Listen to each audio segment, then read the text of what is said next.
अजमेर में elevated road को लेकर कांग्रेस और भाजपा के नेताओं के बीच आरोप प्रत्यारोप का दौर शुरू हो गया है। हाल ही में यूडीएच मंत्री झाबर सिंह खर्रा ने एलिवेटेड रोड का निरीक्षण किया था। इस दौरान भाजपा के विधायक अनिता बघेल ने भाजपा के ही विधानसभा अध्यक्ष वासुदेव देवनानी पर स्मार्ट सिटी प्रोजेक्ट में लापरवाही के लिए जिम्मेदार अधिकारी की सिफारिश करने का आरोप लगाया था। कांग्रेस ने भाजपा पर भ्रष्टाचार को बढ़ावा देने का आरोप लगाया है। अजमेर उत्तर से कांग्रेस के उम्मीदवार महेंद्र सिंह लावता ने कहा कि भाजपा अपनी गलतियों पर पर्दा डालने के लिए कांग्रेस पर आरोप लगा रही है। उन्होंने कहा कि एलिवेटेड रोड का काम और शिलान्यास भाजपा के शासनकाल में हुआ था और अब इसमें लापरवाही सामने आई है तो भाजपा कांग्रेस को दोषी बता रही है। देखिए, ये इनका पार्टी का इंटरनल मैटर था, कौन किसको लगाता है कौन नहीं लगाता है। मगर मैं एक बात तो जरूर कहूँगा, जितने भ्रष्टाचारियों को अजमेर में लगाने का, पुनर्स्थापित करने का, बार बार मौका देने का, अगर किसी व्यक्ति ने अगर कोई काम किया है तो सामान्य वासुदेव देवनानी जी ने कहा है। और अनिता जी की जो पीड़ा है, बिल्कुल ठीक बात पीड़ा है, क्योंकि आज जो शहर जो ये दुख देख रहा है, आपके माध्यम से एक बात कहना चाहूँगा, ये आज जो ऑलरेडी जो ब्रिज है, खर्रा जी ने कहा कि कांग्रेस का हाथ है, देवनानी जी कहेंगे कांग्रेस का हाथ है, इसमें जांच कराई जाएगी, इसमें दोषियों को दंडित किया जाएगा। मैं आपके माध्यम से कहना चाहता हूं कि जब 2017 के अंदर राजस्थान के अंदर भारतीय जनता पार्टी की सरकार थी, वासुदेव देवनानी जी और अनिता बघेल जी दोनों ही राजस्थान सरकार के मंत्रिमंडल में थे और इनके मंत्री रहते हुए, देवनानी जी के मंत्री रहते हुए इस जगह का शिलान्यास होता है, इसका नक्शा तकनीमा पास होता है, इसको है कि बोले कि स्मार्ट सिटी से ये कंप्लीट पैसा जब है कि स्थानांतरित किया जाता है और यही मोदी जी, उस मोदी के नेतृत्व के अंदर है कि बोले कि इसका पूरा निर्माण होता है। दुर्भाग्य की बात है कि आपके मार्च में आप जाके देख लीजिए, मैं आपको दिखाने के लिए तैयार हूँ कि मार्च में वसुंधरा राजे जी इसका शिलान्यास करती है, ये काम शुरू होता है, 17 के अंदर इसको एमओ हो जाता है और फिर कहते हैं भाई कांग्रेस का योगदान है। कांग्रेस का कैसे योगदान है भाई? ये जो शहर के अंदर जो बनाया, जो आज यहाँ का व्यापारी पीड़ित है, जो वहाँ गुणवत्ता का जो ध्यान नहीं रखा गया, देवनानी जी कहेंगे भाई कांग्रेस की सरकार थी, बिल्कुल निश्चित रूप से कांग्रेस सरकार थी। तो अगर ये गलत बन रहा था या कांग्रेस की पार्टी ने कोई इसके अंदर कोई बदलाव करने का प्रयास किया, तो आप सम्मानित राजस्थान विधानसभा के सदस्य थे, आपने अगर एक दिन भी विधानसभा के अंदर इसका कोई क्वेश्चन लगाया हो, प्रतिरोध किया हो, धरना दिया हो, प्रदर्शन किया हो या कोई मांग पत्र दिया हो, तो कम से कम ये तो बताइए कि आपने कौन सा किया। जब काम ये बनता है तो आप अपने घोषणा पत्र में जो दिवाली के जो आप जो कार्ड जो डिस्ट्रीब्यूट करते हो, उन डिस्ट्रीब्यूट कार्ड में क्या लिखते हो कि ये मेरे कार्य की उपलब्धि है, ये आपका जो सेवन वंडर है ये मेरे कार्य की उपलब्धि है। और जब वो काम खराब हो जाता है, आज के तारीख में मैं इनसे निवेदन करना चाहता हूँ कि वासुदेव देवनानी जी, आप किंग एडवर्ड का नाम बदल दीजिए, आप फाइव का नाम बदल दीजिए, आप है ना कि बोले कि खादिम का नाम बदल दीजिए, क्योंकि आपकी सरकार है और सरकार के अंदर जिस तरह से आप संकीर्णता के रूप में आके नाम बदलने की बात कर रहे हैं, तो इस अजमेर शहर के अंदर एक जगह और बची हुई है जिसका नाम माल्टर ब्रिज है। वो माल्टर ब्रिज अजमेर के अंदर 134 साल पुराना माल्टर ब्रिज है।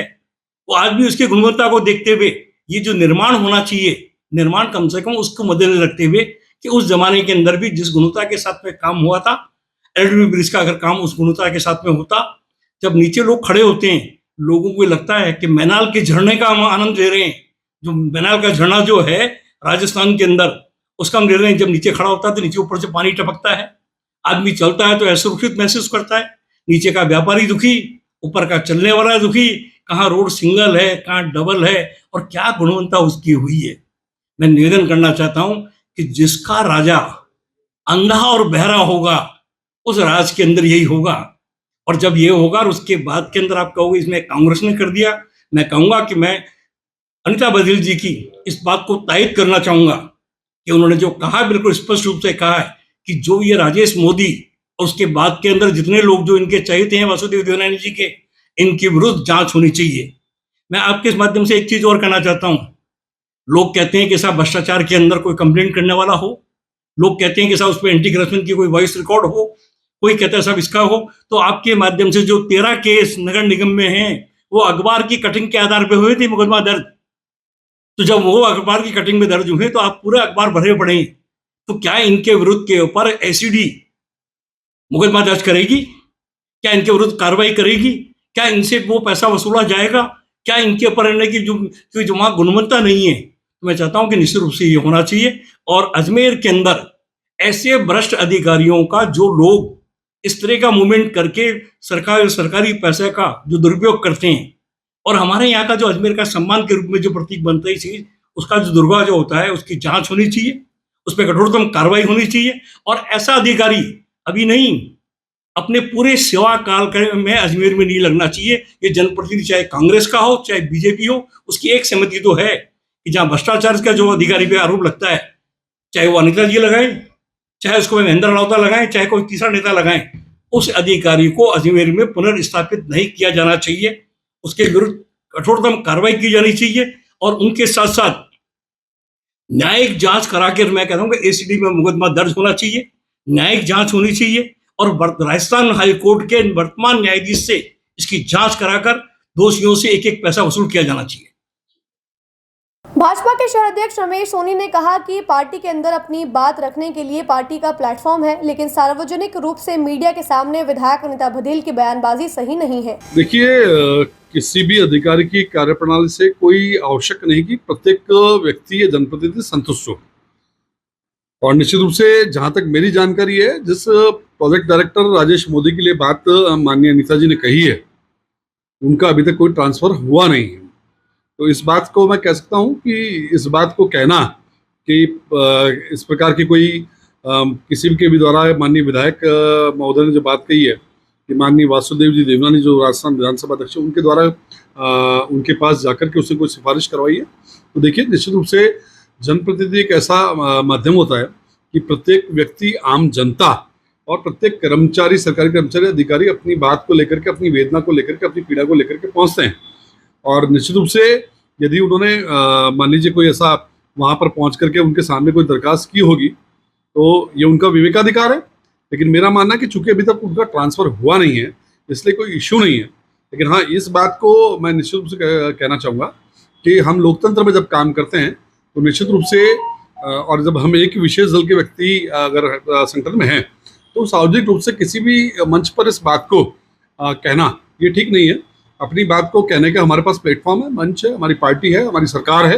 हमारे माननीय मुख्यमंत्री महोदय, उन तक हम अपनी बात पहुंचा सकते हैं। तो मेरा मानना है कि कोई बहुत बड़ा इशू नहीं है। उन्होंने जो कहा होगा वो उस राजेश मोदी की कार्यप्रणाली से संतुष्ट नहीं होते हुए अपनी बात कही होगी।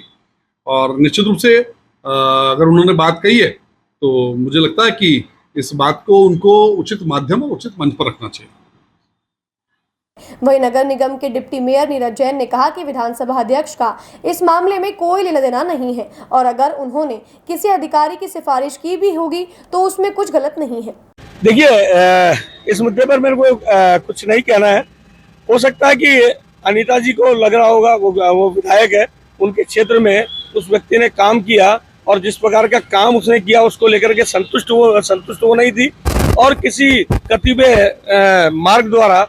माननीय देवनानी जी विधानसभा अध्यक्ष है, उनके पास किसी से अप्रोच करके वो आए होंगे, सिफारिश कराने की बात की होगी, लेकिन अभी तक ना तो उनका ट्रांसफर हुआ है ना वो अजमेर में लगे। हाँ, ये जरूर है कि वहाँ पर इस प्रकार की जो चर्चा हुई वो चर्चा केवल मात्र माननीय मंत्री जी को बताने के लिए थी कि इसमें लगे हुए इस प्रकार के अधिकारी जो पूर्व में सरकार, कांग्रेस सरकार में थे, वो इस प्रोजेक्ट को पूरा करने से पहले ही छोड़ करके चले गए और अब वो वापस आने का प्रयास कर रहे हैं। और प्रयास करने में वो कहीं ना कहीं अपना जो भी रेफरेंस है, जो भी सहायता है, वो कहीं ना कहीं मांग रहे होंगे। उस मांगने में उन्होंने ये भी ध्यान दिलाया कि इस प्रकार से माननीय विधानसभा अध्यक्ष जी के पास भी इस प्रकार का व्यक्ति गया था, लेकिन आज तक वो ट्रांसफर हुआ नहीं है। न देवनानी जी ने सिफारिश की या नहीं की है मुझे नहीं पता, लेकिन देवनानी जी के पास अगर गए भी है तो इस प्रकार से सभी आमजन के नाते और अधिकारी होने के नाते उनके पास गए होंगे, सिफारिश की बात की होगी, लेकिन आज तक न तो उसका ट्रांसफर हुआ है न वो व्यक्ति यहाँ पर आया है। वहीं विधायक अनिता भदेल के बयान से भाजपा के अंदरूनी कलह एक बार फिर सामने आया है। अनिता भदेल ने स्पष्ट शब्दों में कहा कि राजेश मोदी की सिफारिश विधानसभा अध्यक्ष वासुदेव देवनानी ने की थी और वे इसके खिलाफ है। यह बात स्पष्ट है कि भाजपा के अंदर अभी भी अंतर्कलह है जो समय समय पर सामने आता रहता है।